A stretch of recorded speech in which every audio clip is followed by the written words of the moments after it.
Welcome to the Educational Leadership Podcast with Principal JL, the place where school leaders recharge, rethink, and remember their purpose. If you're a superintendent, assistant superintendent, a principal, assistant principal, dean of students, teacher leader, or a future administrator, you're in the right place. Here we mix practical strategies with real conversations, a little wit, and a whole lot of purpose. Because leadership isn't about the title on your badge, it's the influence you carry every single day with your teachers, staff, students, and families. Our mission is simple: to inform, inspire, and to help you lead with purpose. To give you tools that actually work, stories that spark reflection, and ideas you can use the minute an episode ends. So grab that caffeinated drink, a notebook, and your growth mindset, and get ready to level up your leadership one episode at a time. Because around here, we don't aim for perfect. We aim to be 1% better every single day. Now let's get to the episode.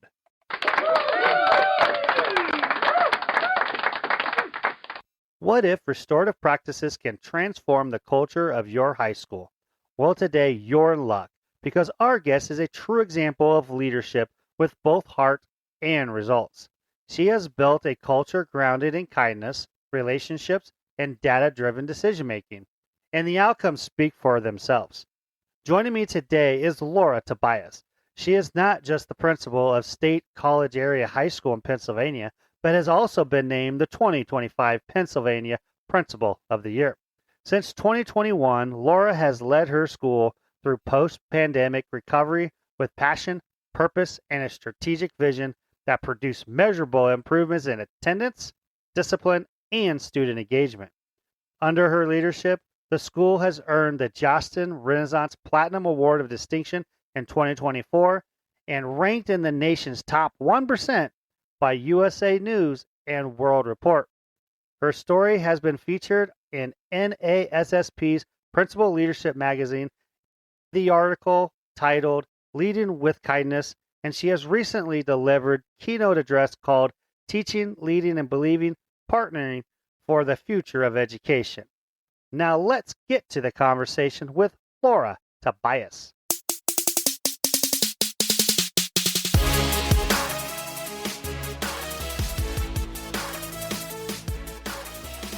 Welcome back, everybody, to another exciting episode of the Educational Leadership Podcast. Today, I am so excited to have Laura Tobias on the show. Laura, welcome to the show. Thank you. All right, Laura, I'm going to go ahead and jump right into it. Sure. I'm going to ask you the same question I ask everybody on the show. Okay. What inspired you to become an educator? Well, it's kind of one of those long stories. I wasn't going to be a teacher. I come from a family of teachers. My mom was a teacher. My grandmother's a teacher. My stepfather's a teacher. I was never going to be that teacher, right? But in undergraduate, I fell in love with political science and policy and history classes. I worked for a congressman and was hoping to go to Washington, D.C. I thought I was going to be president of the United States, right? Like this young graduate, and wanted to change the world. Well, that didn't come to fruition as what I thought it was going to be. And my family was like, well, now what, Miss Smarty Pants? What are you going to do? So I was like, I love those classes. I love those history classes. So I went back to school to become a history teacher, social studies teacher. At that time, middle schools were becoming very popular. So my mom is in higher education. She was a dean at St. Bonaventure University and a vice president of that university. So she said, listen, you need to be certified in elementary and secondary because middle schools could just hire you, right? And you could do it all. So I thought, okay. So I went and got my master's degree in advanced teacher education, got certified K to 12. And in 2 states, New York and Pennsylvania, because St. Bonaventure University is on the border between the states. So it was easy for me to student teach in both states. That's how I ended up in teaching. Started my first job in Hammondsport, New York on Lake Cayuga. It was like a great gig as your first teaching job. Met my husband and moved to central Pennsylvania, where he was from. and ended up teaching here in a rural district for many years, social studies. I've taught elementary and high school. That's kind of like my stepping stone. Like it was a path I didn't see, but it actually took me to teaching and being with kids. Yeah. So you kind of talked about, you kind of worked with a congressman for a while, and then you got into teaching history, social studies. So with that experience, how were you able to bring in some of that real life experience into the teaching part when you're doing so? Do you have any stories on how that helped you? I don't know that I have any stories. I think now it's interesting because when you talk about policy and policy making is from an administrative standpoint, right? Thinking back to those days, I was like, wow, it's really coming back to fruition. Right with the job that I'm currently in. If they ask for policy and reviewing policy, sharing those things with teachers, right? That was an interest back when I started my undergrad. So I don't know that I have really any stories about the history. I think I always tell stories about like, I was going to be president and this is why. And the kids are like, what? But yeah, it's, I think I tell kids now, just because you think you want one thing in a career path, it takes multiple routes and it changes, right? You have to be flexible and you lean into these opportunities that exist. And I mean, look, could I believe I was principal of Pennsylvania, principal of the year? Absolutely not. I pinch myself every day because of that. Yeah. There's so many great people. Like I was like, I just love my job. I just go to work. Like what? Well, that's kind of the fun part about education. Like for me, I wasn't someone that set out to be in education. I thought I was going to be a physical therapist, and I worked in a factory for a while. I mean, long story short, I got into education because I wanted to coach, and that's how I got into it. Never thought to be a principal, but I guess God has other plans for you at times. You talked about teaching history. You were in New York, you're in Pennsylvania, you kind of been in small rural school as well. Talk about, how your experiences as a teacher have informed your leadership today. What is something that you learned in your teaching days that helped you to be the leader you are today? Well, I think I lean on every day. I ask myself, are we doing right by kids? The answer to that question better be yes. So I think for me, it's all about kids. Whether you're a teacher in the classroom, it's building those relationships with students so that they know that you're there for them, you care, high expectations, right? With that high support. And I think that was kind of that's what I stood on, right? Like, I'm here for you, I'm serving. And then when you're a teacher and then a coach, right? I've coached multiple sports. I wanted to do more. Like, how do I do more?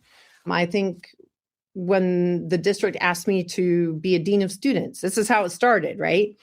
They're like, hey, could you help? You're really good at talking to kids, maybe helping with discipline. People thought I was crazy.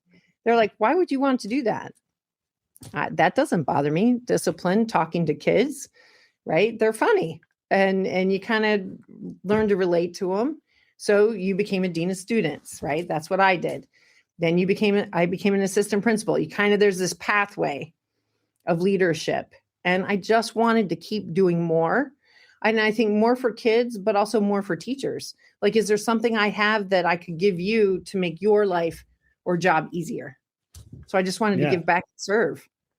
Well, I love that. I love how you talked about, you want to just help kids more. And you're right. A lot of school districts, depending on their structure, dean of students, assistant principal, you kind of still work with the kids a lot more, and I know like as you grow in your principalship or the administration, you just have different things you do, but it all comes down to how do you support the kids. I look at it as right now, my job as a building principal is support my teachers and my staff so they could be the ones to support the kids. So my way to help the kids is making sure the adults in the building are taken care of so they can take care of the kids in the building.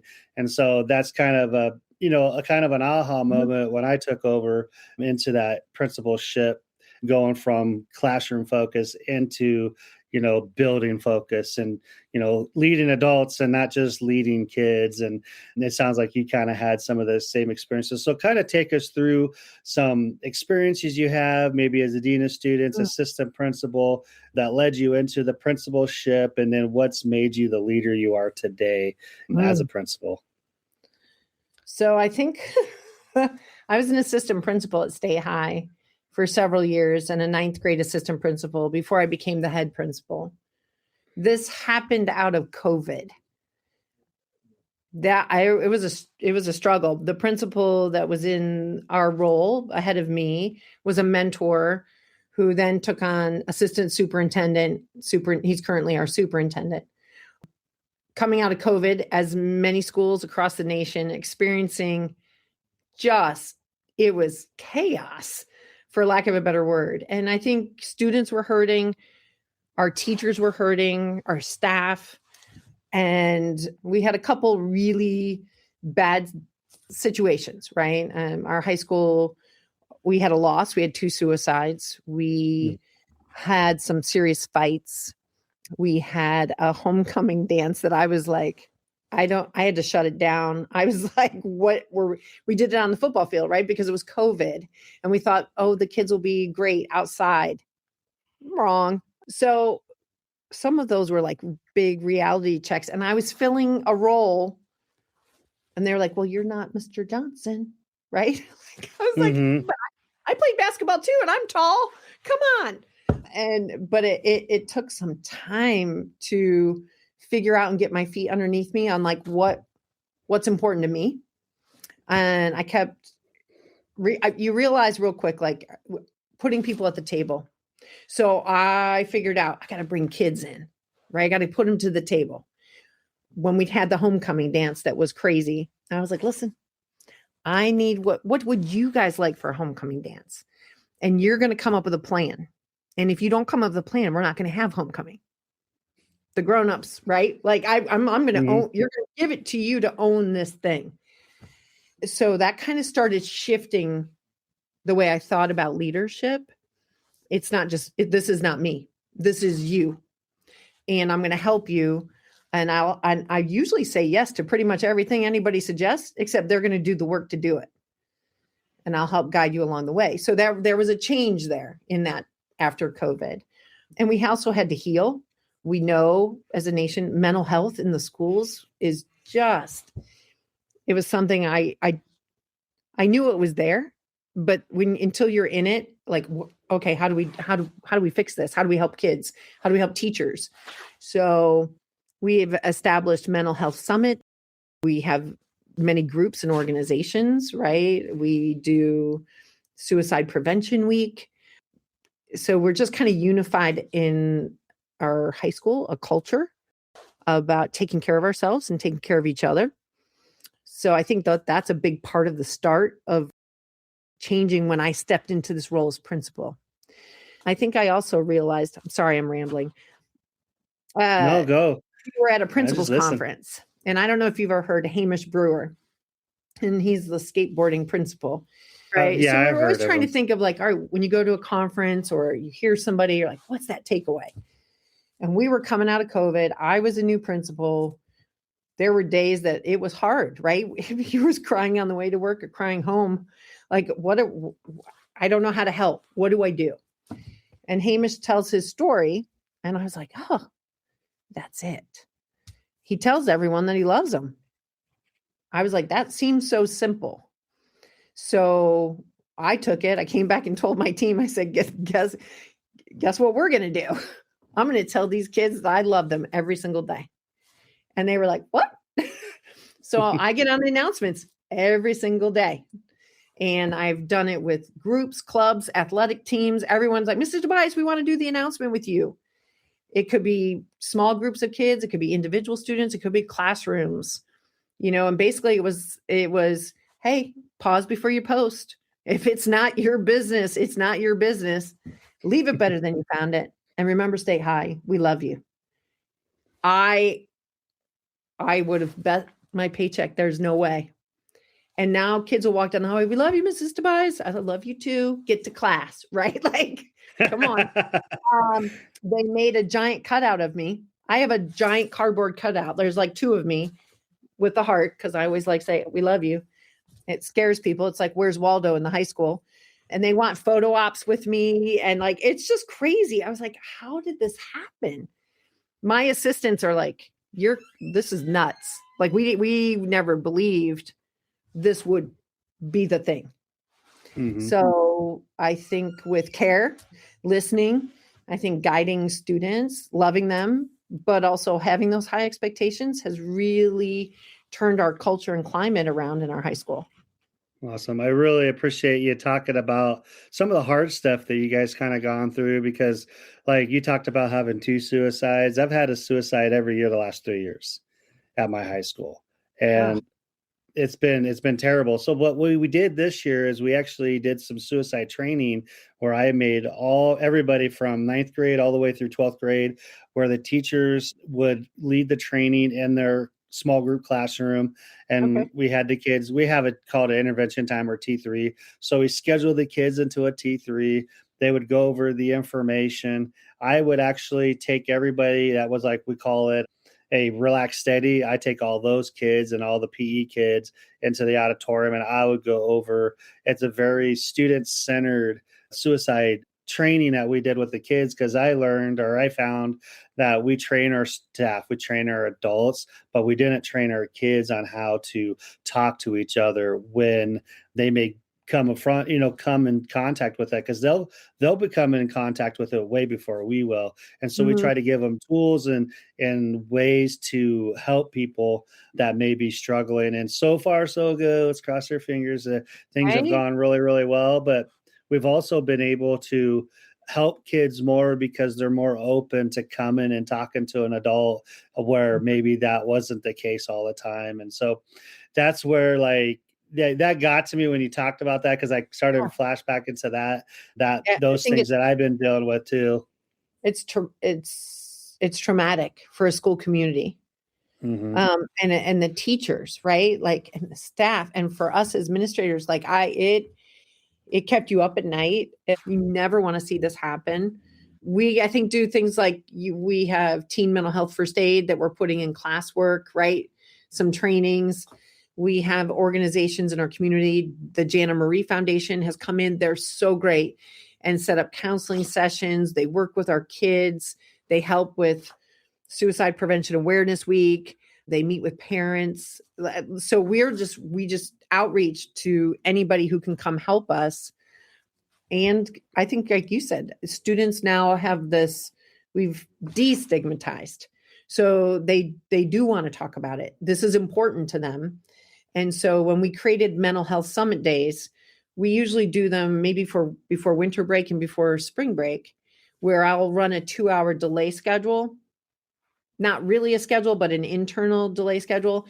And kids, 2,400 kids and adults, we have all sorts of different activities, from movies to tying flies, to painting, to a puppy station, basketball, like dance revolution, like anything a kid would want for 2 hours. And you just do with teachers. So we set up board games and card games, artwork, just so that we can connect as a community for those 2 hours. We have music, our bands play. I mean, it's amazing to see the kids. And sometimes it's just they want to hang out with their friends, maybe in not that stressful academic class.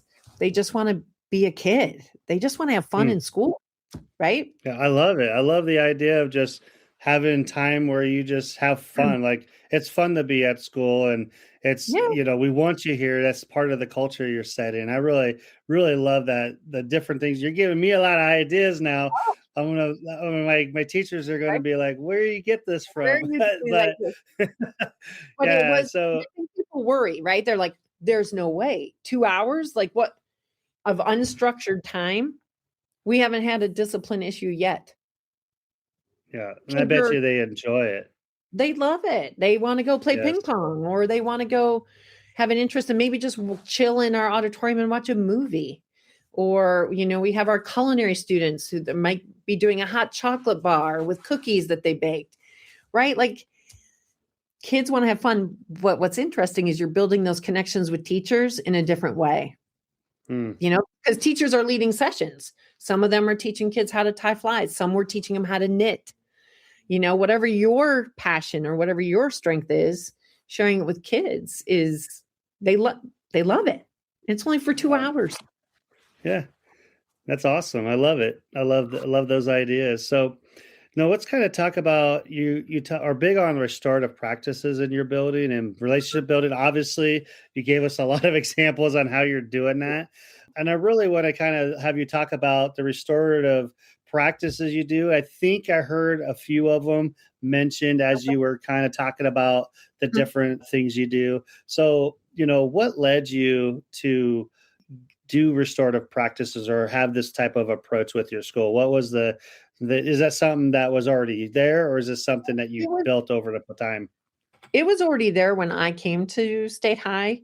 I think it has grown and developed even more. Having circles, right? Like we talk about when we came out of COVID, we needed some mechanism to connect, right? Even listening, which was hard to students and to teachers. So using that circle model was really powerful. We had many people who are trained in restorative practices within our district, so they could train a trainer model. We have organizations where we bring kids to the table to be part of conversations. We have what is called REACT, which is, I got to remember this, the acronym: respond, engage, advocate, communicate, and teach. And so that's there to make sure that all people are treated with dignity and have opportunities to learn in a very safe space together. You can file a REACT report if you feel that something has happened to you. It's like SAP. We have SAP, Student Assistance Program, but REACT is served by our teachers. There's teachers who volunteer to do this, and we have it available that kids could file a REACT report, adults could file a REACT report. And what that means is then this team of teachers kind of looks at this report, and maybe we need to have a restorative conversation between two individuals and build some understanding of how they hurt one another, right? Or if we realize there was going to be a fight or there was a fight, how do we help them come back into school? Or maybe we're making them do an accountability project versus complete suspension out. And it's going to require some work with each other. And how do we treat each other in this space, right? How do we say we're sorry? How do we listen when you've been hurt and not to do it again, right? So restorative practices is a huge part of our high school, and our kids are involved in it as well, if that answers your question. Yeah, no, I mean, you're kind of hit it on. I started thinking about, you have a student population of 2,400 and you do circles. How do you do circles with that many students? Well, usually they're done sometimes in homeroom, when we have a homeroom. We've done circles if there was, like I said, maybe a situation between a group of kids. We would bring in some restorative trainers and do a bigger circle, but maybe with two pockets of kids, right? We've had some adults involved in restorative where they were having a conflict with a colleague and trying to work through that with a trainer, right? A restorative person who could lead them through that conversation. We've had some circles with parents and students. It's, I think, a process. I think we're committed to that process of this restorative mindset. And I think it has really helped. I think kids will even say, you can ask it, would you like a restorative conversation? This is something we can do and we can help. I think parents appreciate the fact that we're also learning, right? Like how do I do that with a student versus maybe just suspension? We can do some other things to help you learn. It's a safe place. It's school, right? We should be teaching students how to engage with each other so that when they do leave us and they're in the world and we're raising great citizens to take care of you and I when we're old, right? We hope that they know how to treat one another and listen and care for each other. So I think our restorative practices are everywhere, and kids are involved in that.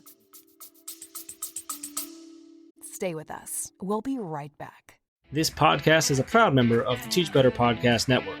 Better today, better tomorrow, and the podcast to get you there. Explore more podcasts at www.teachbetterpodcastnetwork.com. Now let's get back to the episode.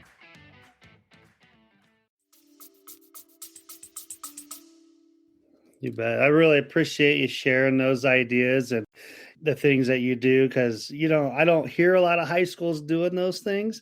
I think, from my standpoint, where I'm at in the state of Nebraska, I've heard it done at the elementary level and done with some of the middle school.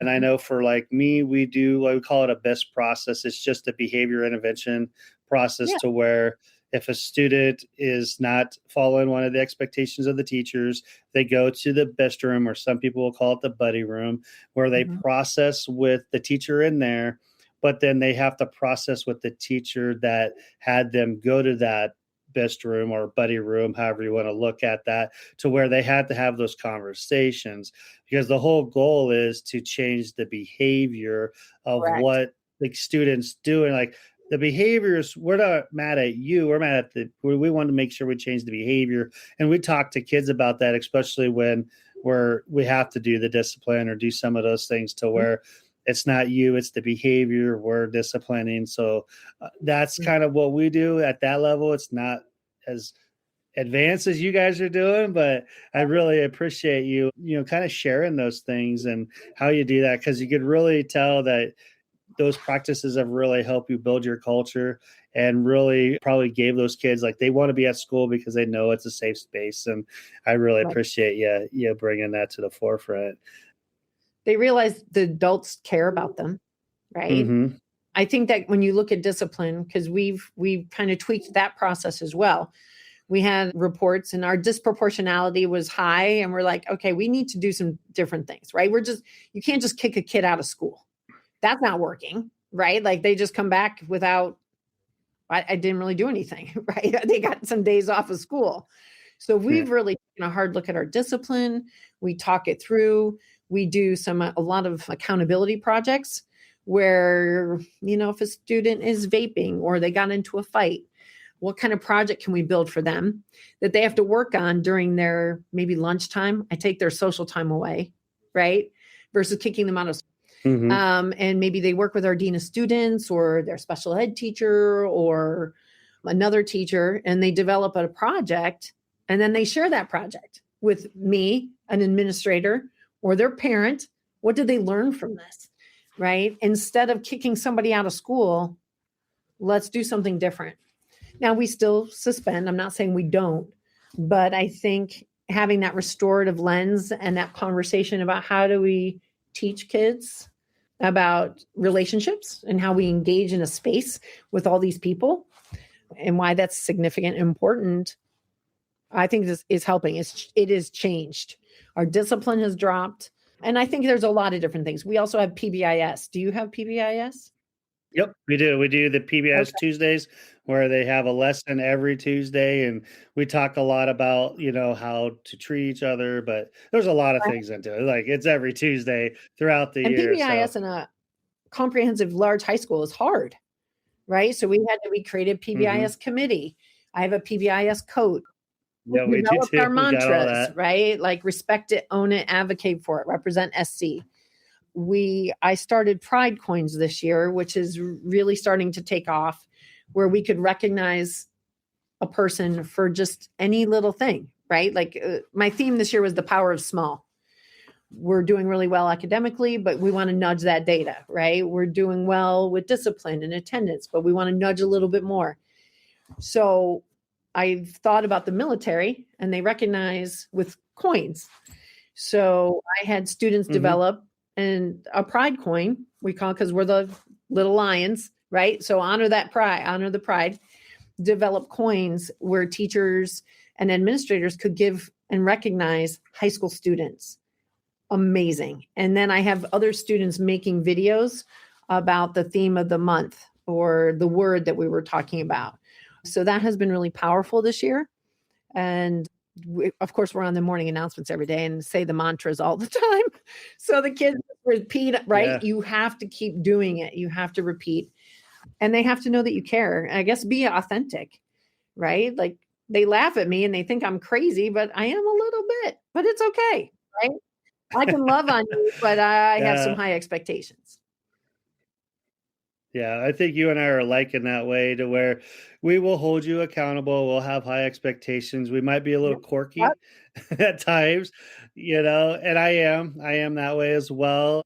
And some people like going, I do love my Oh, job. I do enjoy what I do. And people, will be like, you know what? If Mr. Lennon can be here and have a good time, so can I. Like, well, my day can't be that bad because we know the crap that he has to right. go through some days. So they understand the situations and the things I deal with on a daily basis, but they also know I'm here Right. having fun with the kids, with the adults. You talked about the Pride coins, and Mhm. this year we had to make a change to our Pride tickets. We're Okay. with the Tigers, so we have Pride as well within our PBS. Okay. And so we have Pride tickets, but the kids like would get a Pride ticket. They're supposed to turn them in to win a prize. Well, the Mhm. kids would hoard the Pride tickets.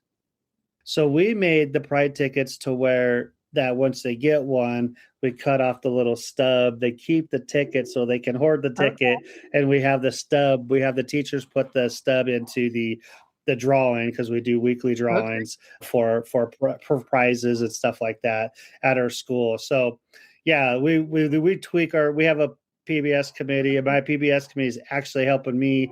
We're going to do breakout sessions in our next PD. We're going to have 4 breakout sessions for all the teachers, which is something that we haven't done. Writing It's that something I've down. always wanted to do. Yeah. So we're creating a professional Mm. development process with the PBIS team, and they would go form, and we would go, what are hot topics? What are things you guys want to know or learn? We gave them some ideas, and we gave them a chance to really communicate those ideas. And then we had them vote on the top ideas they want to hear. And so the top 4 made it. And so we have people presenting, and then we're going to group them in departments and have them rotate. Oh, yeah. It's going to be about a 2-hour deal, but it's not going to be the whole day. It's going to be Mhm. something where you're going to get something valuable. You're going to get some PD.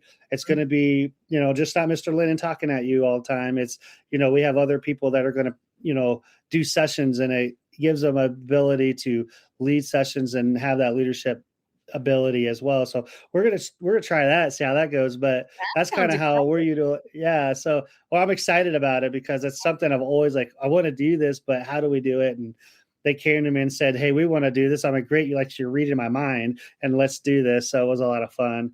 Sounds And we're exciting. actually we're really trying to hunker down what that's going to look like coming up. But they're pretty excited about, like, I'm getting teachers excited about PD because it's about something they want to learn. They want to So learn, right?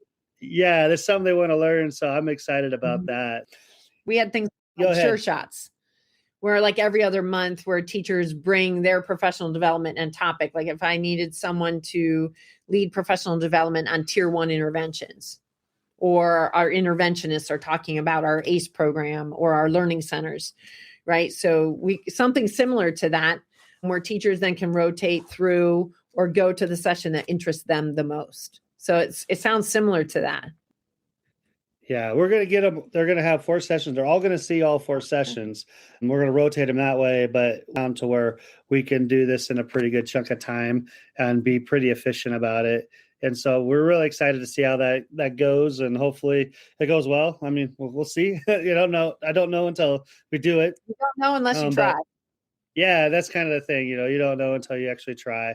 And so, Laura, we've been talking about a lot of different things, and it's Mhm. been great conversation. And I'd really like to talk about you becoming the 2025 Pennsylvania Principal of the Year.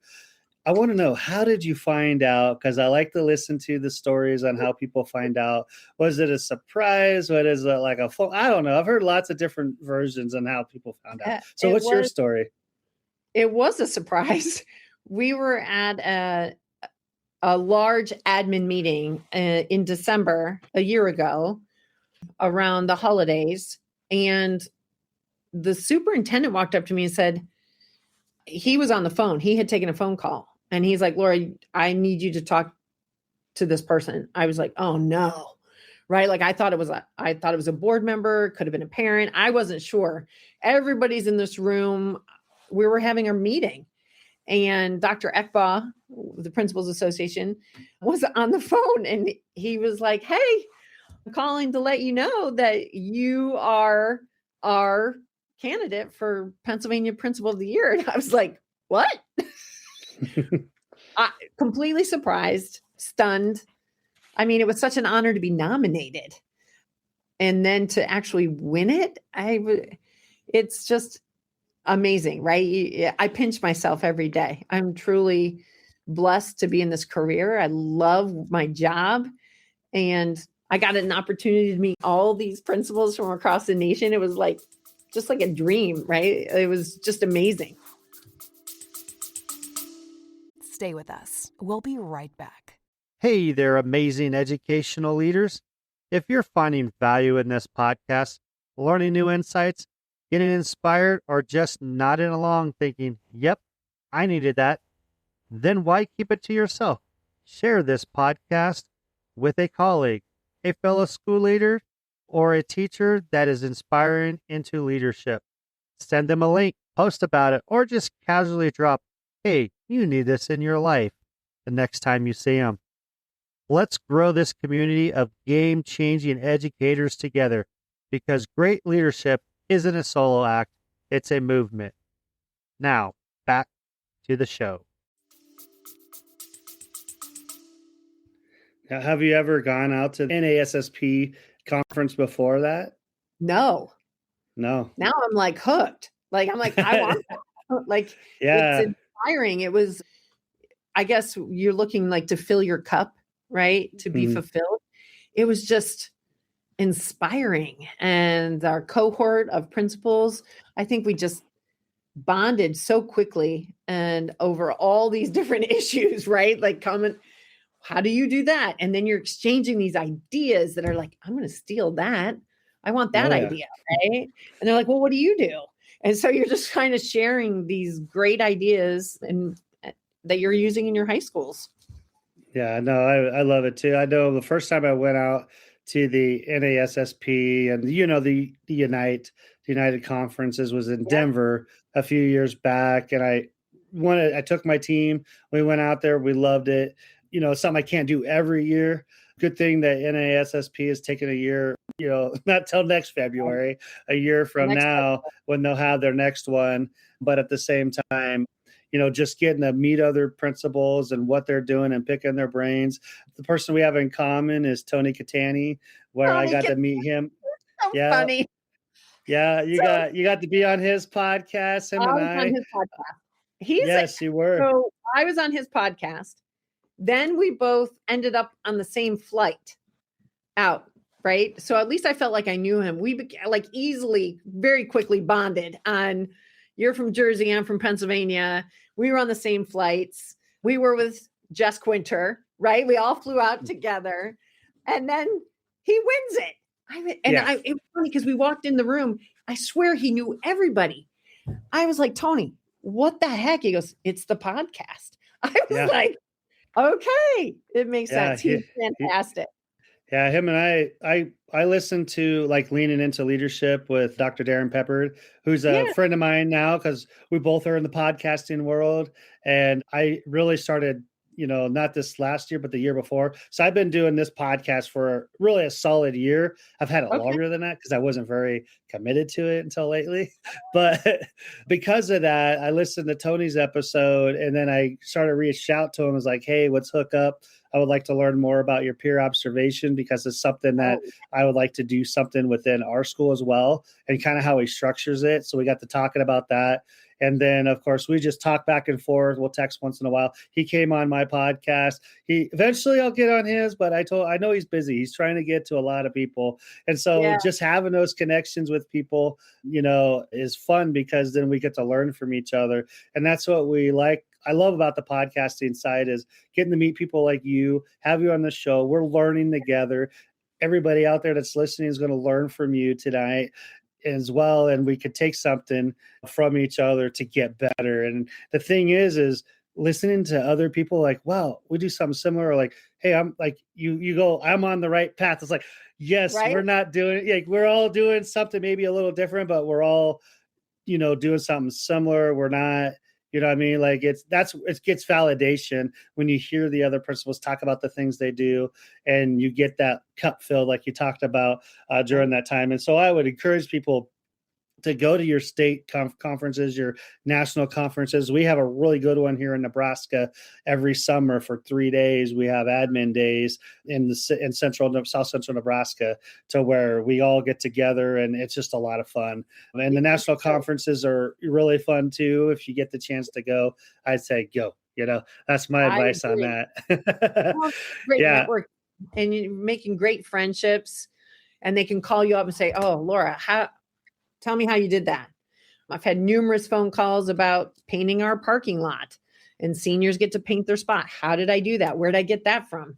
I stole that I'm from going to the have to South. ask you, because I have seniors asking me to do that. I'm like, how do we Oh do my that? God, it's the best thing I ever did.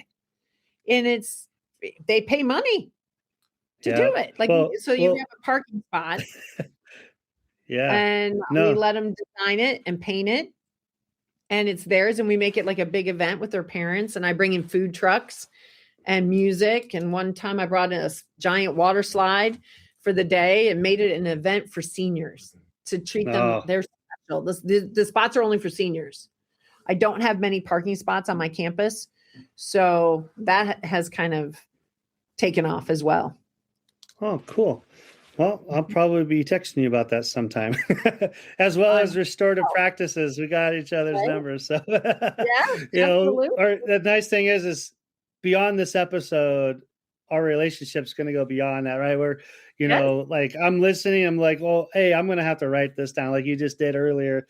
Write this down. We'll have to pick each other's brain. That's what I love about this. We call it, Josh Tavar, he always calls it free PD. So this is free PD for people. And, you don't have to be stuck in your silos. Just turn on the podcast and listen to some of the episodes and get inspired. So that's the best thing. So you kind of talked about it a little bit. Your doors have really opened up since you've been the principal of the year. You really got to experience some different things you haven't before.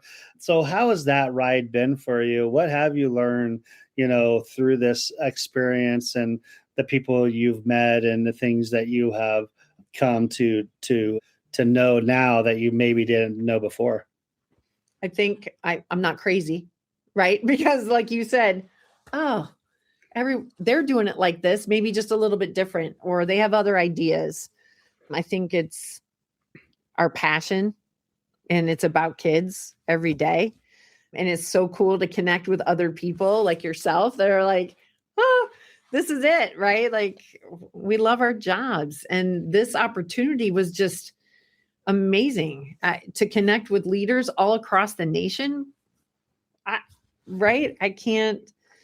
It just is. It was hard for me to believe, right? And living it is just like the coolest experience. And my assistants are like, because they think I'm crazy. I make them do like really some fun things. They think it's crazy, like assistant principal week, right? I said, no, I clear their calendars for the week. And I put them in classrooms where they actually do things with kids. Like, so for example, AP Art Studio, they had to paint a canvas with kids. Kids were their teachers. We did pottery where they had to throw clay with kids. I made them do like Olympics in the shop with our building construction students. I've made them ride big tricycles around the high school with their favorite student, any student they wanted on a Friday. Like, you just get on these trikes and ride or die with your AP, right? Yeah. But I said, you need to understand when you're in these roles that there is so much good, and you have to really focus on the good. So I think being principal of the year has just been this most amazing experience. I can't even put it into words how awesome it was. And to connect with all of these colleagues and friends, right? Truly, they are friends. And sharing our ideas about how to help kids in a high school is just, it's the greatest thing. You bet. I appreciate you sharing that with us. Sure. So you hear a lot of things about education. A lot of it's not positive. So let's talk about something that gets you excited about the future of education. Is there something out there that gets you really excited about the future of education? Well, now that's a stumping question. I'm like, what's exciting? I think I've done a couple speaking situations with student teachers, right? I did the PASHE with professors, education professors, on what are we looking for in education and teaching? And this next week, I'm going to the Commonwealth University. I'm speaking to student teachers about this is the greatest profession. You get to influence students and impact their lives. And it's just such an honorable profession. And I think for me, we need to recruit, and we need people to see that. And we need good people with kids every single day. So for me, it's like getting out there and advocating for teachers. We need good teachers. We need people with our kids every single day. Yes, we all have virtual programs, I'm sure. We all know that you can do this. Kids need adults, and they need people in their lives. And so I feel like for me, that's really important. And that's something I want to give back. Somebody did it for me. Someone did it for you, right? When we were student teaching. But I think that's a big part of it. And, right now it's a struggle. Some people don't want to go into education. It's hard work. It's emotional work. There would be an argument that the pay is not the greatest, right? So what do we do, and how do we advocate for public education and recruiting to bring people back into this profession? It's important. It's important work. I really appreciate you, talking about, what's getting you excited and all the things about just try to shine a light on education, how awesome it is, how much fun it is, and the people that we need to bring people in. I know we do a work-based learning program where we're trying to grow our own, in a sense, to get people encouraged to go into education, so they get to go do an internship at an elementary school as a para and get to work with kids and really try to light that fire. And actually last year, all 5 kids that were in the work-based learning program, which was our first year of doing paid internships, all 5 of them are now in school to become educators. So we're like going, that's why we're doing it. So we're trying to, yeah. That's it. That's cool. We have some Aspire Ed classes now that we're starting, and we have a good group of kids who are going through that program, and they want to do internships. That's what comes next. So that is cool. And they all want to be teachers. I was like, yeah. Great. Yes. So we got to kind of grow our own in a way, but we got to send positive messages out there like you're doing, going out and speaking and saying, this is why education is the greatest profession out there, and all the great things you can do and help and impact and those things. So I really appreciate you bringing that up to light and sharing that. So we've talked a lot of different things tonight, Laura, Right? and we're kind of winding down. If someone was wanting to become an administrator or aspiring administrator, what would you tell them? What advice would you give them? I think try to, if you're a teacher leader, if you're a teacher who's thinking about this, get to your administrator, somebody in your district, and ask, like, how can I do this? Can I serve as a dean? Can I shadow you for a day? How can I help? And involve them in committee work, involve them in some leadership role, give them a taste of what that's like, right? I highly encourage that. We have a lot of committee work. I believe in teacher led, right? I'm a facilitator. I'm like there helping you. What do you think will work? What do you want to try? Let's have a committee and decide. That's how our learning centers came to be, was we had a committee looking, should we create a flex period in our day? They didn't think that would work. So we went with learning centers. So that has kind of, over the last 3 years, really developed into something. So I think if you are interested and you want to lead and you want to make a difference, even more than just your classroom, right? You want to help more kids, help other teachers, then there's a way, and seek that out and get involved in your community in some way. Awesome. So, Laura, before we go, if people Sure. are hearing this episode and would like to reach out and connect with you and learn more, how could they do that? Well, they could call me. They could email me at SCASD. My email's available, lst13@scasd.org, scasd.org. You can call my cell anytime, 814-574-1500. And you can find me on LinkedIn. There you go. And then what I'll do is I'll put that in the show notes so people can connect with you. How about that? That's fabulous. I appreciate Awesome. that. Yeah, no problem. Make it easy. Just go You down, need scroll to down. come There it is. visit. When are you coming to Pennsylvania? Actually, I was there. I I spent the night just north of State College, Pennsylvania, when we were traveling to the Pinstripe Bowl to watch Nebraska take on Boston College. So I didn't know you then. So I drove by it once. Okay. Well, sometime when you're on the East Coast, right, and we hook up with Tony, then we There all you go go. out to dinner. There you go. We'll have to do that sometime. I think that might be happening sometime in our future for sure. Okay. So really appreciate you being on the show. And before we go, do you have any last words you like to say? Thank you for having me. It's fabulous. I loved speaking with you, and hopefully there were some ideas there that someone can steal and take and use in their school. Awesome. This was a lot of fun, Laura. Hey, you have a good night. You too. What a great conversation with Laura Tobias. If this episode inspired you, share it with your team or another school leader who needs the reminder that compassion and clarity can absolutely coexist. Make sure to subscribe, leave a review, and follow along with Educational Leadership with Principal JL on all major platforms. Until next time, let's be the change in education by being curious and 1% better.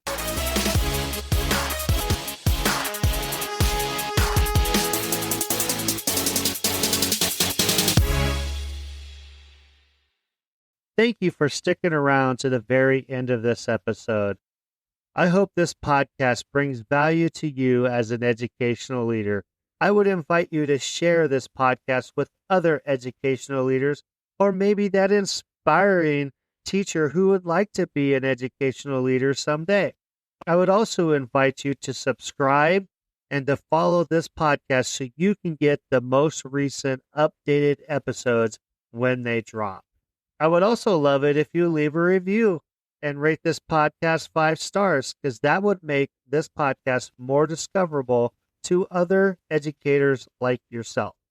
You can also follow me on TikTok, YouTube, Instagram, Facebook, X, Threads, and Substack. All you need to do is look for Principal JO, and boom, there I am.